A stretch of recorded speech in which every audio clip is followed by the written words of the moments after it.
Bismillahirrahmanirrahim. Assalamualaikum warahmatullahi wabarakatuh. Selamat datang kembali di Conversation, sebuah podcast tentang e-commerce bersama saya Willy Puja Hidayat. Bagaimana kabarnya teman-teman sekalian? Jakarta lagi panas banget ya, subhanallah. Kabarnya memang Indonesia sedang ada fenomena yang kalau nggak salah namanya itu gerak semu matahari tahunan. Jadi kabarnya dari Mei sampai Agustus bakal panas banget kayak gini. Jadi penting buat teman-teman untuk tetap hydrated ya, untuk minum air putih yang banyak, pakai sunscreen ya, sekiranya memang banyak aktivitas di luar ruangan. Oke, episode ke-33. Terima kasih untuk teman-teman yang masih setia mendengarkan podcast ini sampai episode ke-33 ini. Hari ini kita akan membahas sebuah, entah ini kompetisi atau duplikasi ya, antara raksasa furniture dan home appliance, IKEA, dan startup lokal yaitu Dekoruma. Kalau IKEA mungkin teman-teman di sekitaran Jakarta kayaknya udah nggak asing lah ya dengan brand home furniture yang satu ini gitu. Kalau teman-teman yang digital native banget, ya apalagi teman-teman millennials ya, yang apa-apa mesti di googling dulu. Googling bener. Kalau Gen Z risetnya di IG sama TikTok soalnya. Pasti nggak asing ya dengan brand yang namanya Dekoruma. Konsepnya mirip dengan IKEA, mereka omnichannel ya. Jadi ada online store-nya, ada experience center ya atau showroom. Kenapa Dekoruma? Karena menurut saya ini salah satu startup e-commerce furniture yang masih survive sampai saat ini. Bukan cuma survive malah, tapi justru growth di saat pemain lainnya justru collapse. Bahkan bisa jadi Dekoruma ini bersaing ketat dengan IKEA. Gimana strateginya? Sebelum itu, seperti biasa kita update dulu berita terkini seputar e-commerce.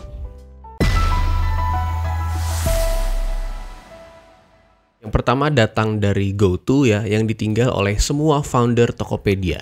Ini kalau nggak cermat, bisa misleading ya judul beritanya ya. Jadi sebelum itu teman-teman perlu paham dulu bahwa GoTo itu seperti perusahaan holding yang membawahi Gojek dan Tokopedia. Nah berita ini tuh pendiri Gojek, ya Mas William Tanuwijaya, sudah tidak lagi menjabat sebagai komisaris GoTo. GoTo ya, bukan Tokopedia. Terus ada juga Mbak Melissa Siska Juminto yang juga selesai masa jabatannya sebagai komisaris di GoTo. Lagi-lagi ini GoTo ya, bukan Tokopedia. Kalau di Tokopedia, Mbak Melissa tuh masih di jajaran direktur Tokopedia. Tapi bukan direktur utama ya, direktur utamanya yaitu Foni Ernita Susamto. Beliau itu dari ByteDance ya, dari TikTok ya, induk perusahaannya TikTok. Nah kenapa orang TikTok atau ByteDance yang ditempatkan di pucuk pimpinan? Ya karena tidak lain dan tidak bukan. Karena ByteDance sekarang menjadi pemegang saham mayoritas dan pengendali di Tokopedia sebesar 75%. Dan GoTo sendiri cuma tinggal 25%. Jadi wajar kalau ByteDance menempatkan orangnya di pucuk pimpinan Tokopedia. Yang kedua datang dari PayLater e-commerce, tercatat sampai 6,13 triliun rupiah per Maret 2024. Saya ulangi ya, 6,13 triliun rupiah per Maret 2024. Gila banget. Fantastis banget angka ini, luar biasa. Dan katanya angka ini naik 23,9% year on year dari tahun 2023. Luar biasa. PayLater ini BNPL ya atau Buy Now Pay Later ya. Jadi bukan pinjol sih kayaknya ya. Ini biasanya terintegrasi ke e-commerce sebagai opsi pembayaran. Kalau pinjol kan install aplikasi, kita apply terus duitnya cair gitu ke rekening ya. Kalau ini kan kayaknya nggak bisa diuangkan, tapi lebih digunakan untuk payment ya, atau pembayaran. Ini saran aja ya teman-teman, tolong ya kalau sekiranya nggak butuh-butuh amat, jangan dipaksain lah. Santai aja, hidup apa adanya aja ya. Tapi kayaknya percuma sih kasih petuah begini juga, tapi ya kita lah yang bisa ngukur ya. Kira-kira gaji berapa, cicilan berapa, rasionya berapa persen, tolong dipertimbangkan kembali. Karena kalau sampai 30%, 40% dari gaji itu kayaknya agak berat ya. Jadi tolong dipertimbangkan kembali ya, bijaksana menggunakan PayLater. Yang ketiga datang dari Starlink yang resmi beroperasi di Indonesia. Ini bukan Starbucks keliling ya, tapi ini mungkin gak relate dengan e-commerce, tapi euforianya tuh terasa banget ya. Jadi Starlink ini adalah sebuah layanan internet ya yang berdasarkan dari satellite, bukan dari BTS. Ini semua provider ketar-ketir nih, yang selama ini kita internet mengandalkan BTS ya, sekarang bisa langsung lancar ke langit ya melalui satelit milik Elon Musk. Jadi pemerintah khawatir terhadap keamanan data pengguna. Gimana ya? Data yang sekarang aja udah banyak dijual di deep web kan. Bahkan sampai ada julukan negara open source, luar biasa ya. Jadi agak klise sebetulnya kalau pemerintah ngomongin keamanan data, sedangkan data kita yang sekarang aja udah berapa kali dibobol gitu. Ya tapi terlepas dari itu, ya memang seperti dua sisi mata uang ya. Starlink bagus banget untuk membantu teman-teman kita di daerah yang susah sinyal namun dalam tanda kutip kedaulatan data memang masih perlu diperhatikan. Oke, itu aja tadi 3 berita terupdate seputar e-commerce. Sekarang kita lanjut ke topik utama podcast ini.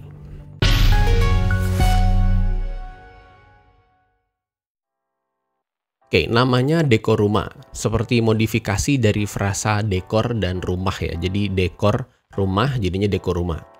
Startup ini bermain di sektor yang cukup ketat menurut saya persaingannya ya. Cukup sulit penetrasinya dan tentunya tidak murah. Dibilang cukup ketat karena menurut saya produk-produk furniture dan home living itu agak-agak nggak lumrah gitu dijual secara online ya pada saat itu gitu. Jadi umumnya orang akan beli di dekat atau yang seputaran rumah. Jadi kalau ditanya siapa kompetitornya? Siapa kompetitor mereka? Startup e-commerce furniture ini bukan bersaing melawan startup lain gitu, tapi melawan toko furniture lokal. Karena kendalanya kayaknya nggak jauh-jauh dari ongkir dan perakitan. Ya barangnya gede-gede banget kan ya, furniture gitu, kirim keluar daerah. Ini ongkirnya bisa senilai harga barang gitu. Pas sudah sampai malah disuruh ngerakit sendiri. Ya, belum tentu punya bor listrik ya, belum tentu punya obeng dan segala macam.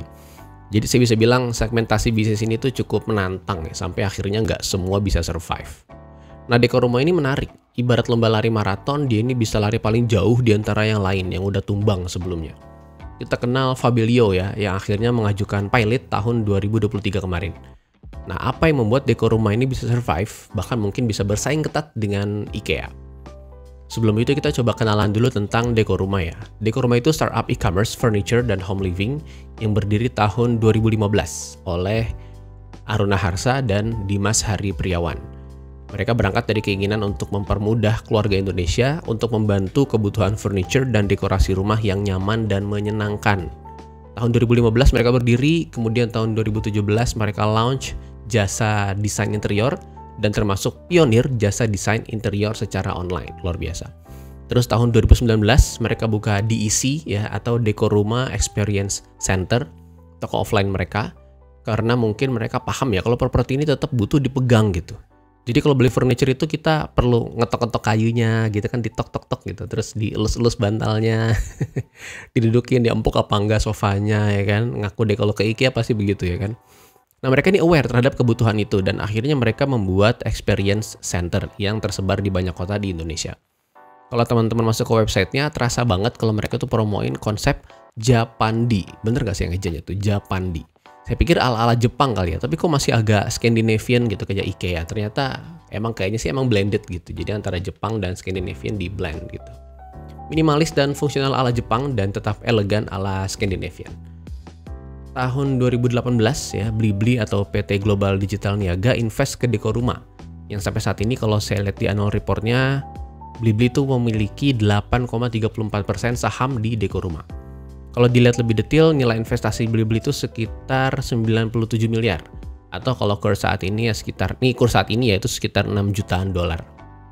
Seru banget ya. Saya agak kesulitan mencari revenue-nya dekor rumah, tapi ada data dari Daily Social yang bilang kalau di Q3 2023 mereka sudah BEP ya, atau break even ya, mantap. Dan ada rencana IPO tahun 2024 awalnya. Namun karena ini tahun politik, jadi ditunda dulu. Bijaksana sekali. Oke, yang kedua kita masuk ke model bisnisnya. Kalau model bisnisnya sepertinya cukup umum ya, tapi dari revenue streamnya ini yang saya rasa cukup menarik karena cukup beragam. Ini beberapa spekulasi saya tentang revenue stream dari dekor rumah, yaitu yang pertama tentunya dari margin dari produk furniture. Ya baik itu online melalui website atau offline melalui DEC, ya itu tetap ngambil margin dari produk. Yang kedua ada service fee dari konsultasi interior. Yang ketiga kontrak project base ya, jadi mereka juga punya project yang itu B2C dan B2B. Ini gila banget, ini betul-betul berani dan genius menurut saya. Yang keempat ada jual beli properti juga, tapi saya nggak paham yang kalau jual beli properti ini dia ada service fee atau biaya iklan atau apa ya. Ya wajar lah ya dengan varian revenue stream sebanyak itu bisa BEP di 2023 ya, dekor rumah mantap. Kemudian experience website ya, saya iseng cari rak buku gitu, kebetulan buku saya udah mulai banyak, saya butuh rak lagi. Kebetulan emang lagi cari-cari dan experience-nya menarik banget ini website ya. Kalau kita cek websitenya di IKEA, halaman produk katalognya itu gambar produknya. Jadi foto produknya satu aja gitu, single produknya aja. Ketika mouse-nya di hover ya atau dideketin gitu, baru muncul produknya kalau saat digunakan atau ditata itu seperti apa. Kalau di dekor rumah ini fotonya itu tentang bagaimana rak itu diimplementasikan. Tapi biar kata banyak properti, tetap di highlight produk utamanya. Ini gila banget teknik fotografinya, ini luar biasa. Plus ya foto setiap detail sisi unit. Itu gila banget, sampai engselnya juga di foto. Dahsyat banget ya, detail banget di fotonya. Terus panduan ukurannya juga detail banget. Bisa langsung meterin aja tuh di rumah kan berapa meter gitu, sama yang tertera berapa. Saking detailnya tuh sampai ukuran lacinya juga dikasih tahu. Ukuran lacinya padahal nggak termasuk dimensi luar ya. Ini dimensi dalam luar, posisi ukuran laci tetap dikasih tahu gitu. Yang kalau masih ada komplain masalah ukuran ini kayaknya fix banget salahnya di customer sih, yang nggak ngukur ya. Plus ada tick box ya untuk request jasa rakit. Jadi kalau teman-teman gak mau ribet gitu kan, atau mbak-mbak yang di apartemen ya, buat di apartemen yang kemungkinan besar akan kesulitan kalau harus nukang gitu, belum tentu punya bor ya, belum tentu punya palu. Nah ini bisa dicentang opsi ini. Jadi sama kayak opsi tambahan pengangkut lah kalau di GoBox gitu kayaknya ya. Pakai tambahan mengangkut, ya gitu, nanti abangnya datang sopir gitu sama yang bantu angkutin barangnya. Nah karena ini nanti akan kerjasama dengan jasa perakitan yang mereka sediakan. Berarti ini kayaknya pihak ketiga ya, pihak perakitnya itu ya. Ada tombol chat juga ke dekor rumahnya atau email ya, yang ini nggak ada di IKEA. Menurut saya ini websitenya sesuai dengan kebiasaan orang Indonesia banget sih. Gila emang abang-abang data dan bisnis prosesnya dekor rumah ya tuh aware banget. Karena banyak kita kadang nanya dulu gitu loh. Meskipun barang udah dikasih tahu ready stock, tetap nanya dulu ready nggak? Ya Allah, udah jelas-jelas dikasih tahu ready gitu ya. Kemudian kita sandingkan dengan IKEA. Nah sejauh ini dekor rumah yang menurut saya bisa jadi kompetitor berat IKEA di saluran pemasaran online. Ya offline juga dengan lokasi yang lebih terjangkau ya dan tersebar di daerah pemukiman ya, strateginya bisa masuk sana juga. Tapi kalau saya adu nih ya head to head ya secara konsep dan inovasi, dekor rumah ini siap bersaing dengan IKEA. Bagus, dia memposisikan dirinya itu sejajar ya dan siap tarung dengan raksasa sebesar IKEA. Contoh inovasinya ya, yaitu di sektor AR ya atau Augmented Reality dan VR ya, Virtual Reality. Ini mencolok banget. Gak ada startup furniture yang mengadopsi konsep ini seperti IKEA. Saya nggak tahu ini official apa enggak, tapi saya pernah lihat video dekor rumah bekerja sama dengan perusahaan teknologi namanya Assembler. Mereka membuat Magic Postcard. Nah di Magic Postcard ini teman-teman bisa lihat desain interior tertentu dengan bentuk augmented reality. Videonya saya share di deskripsi podcast ini. Jadi nanti teman-teman tinggal lihat aja bagaimana kecanggihan Magic Postcard itu. Jadi kartunya di scan pakai tablet gitu, nanti muncul desainnya secara 3D dan bisa diputar-putar. Bisa dibongkar dan dilihat dalamnya gimana dengan rasio yang sebenarnya. Jadi nggak cuma pakai gambar doang. Nah konsep ini IKEA juga punya yang namanya aplikasi IKEA Place. Itu tinggal scan aja lokasinya di mana yang mau ditaruh kursi atau lemari, nanti dengan ukuran sebenarnya diposisikan secara augmented di aplikasi. Ini gila banget. Konsep AR ya atau augmented reality dari dekor rumah dan IKEA ini mirip menurut saya, dan tujuannya sama-sama untuk mempermudah customer dalam melakukan visualisasi furniture yang mau mereka gunakan. Itu tadi kalau kita ada dari sisi inovasi ya. Kalau dari sisi offline channel juga nggak mau kalah. IKEA itu punya 7 gerai dan 20 pick up point. Ini saya ngitung manual ya di websitenya. Sedangkan dekor rumah punya 30 offline store dan kalau dilihat lokasinya emang mepet-mepet ya. Ini juga saya ngitung manual di websitenya. Jadi inget Indomaret sama Alfamart ya, jadi sebelahan nih, buntutin terus pokoknya, ngekor terus.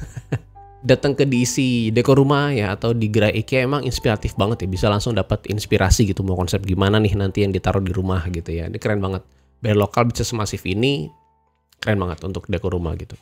Kesimpulannya, jadi dekor rumah ini termasuk startup furniture yang bisa survive ya kalau saya nilai, cukup agile dalam berbisnis dan berinovasi saat yang lainnya stuck dan bahkan collapse. Bahkan saya secara personal pede gitu dekor rumah bisa disandingkan dengan IKEA, baik dari sisi inovasi, ekspansi dan tentunya dari sisi revenue ya atau omset ya insya Allah. Target IPO itu saya rasa akan disambut baik ya oleh banyak orang, mengingat saat ini niche home living dan furniture ini top of mind-nya paling cuma IKEA, Informa gitu, dekor rumah. Ya dan tentunya Shopee ya. Dia kompetitor yang non-linear tapi tetap ada gitu. Ya bisa sih kayaknya, dan teman-teman bisa langsung ke websitenya aja atau download aplikasinya dekor rumah untuk mendapatkan item furniture yang teman-teman butuhkan.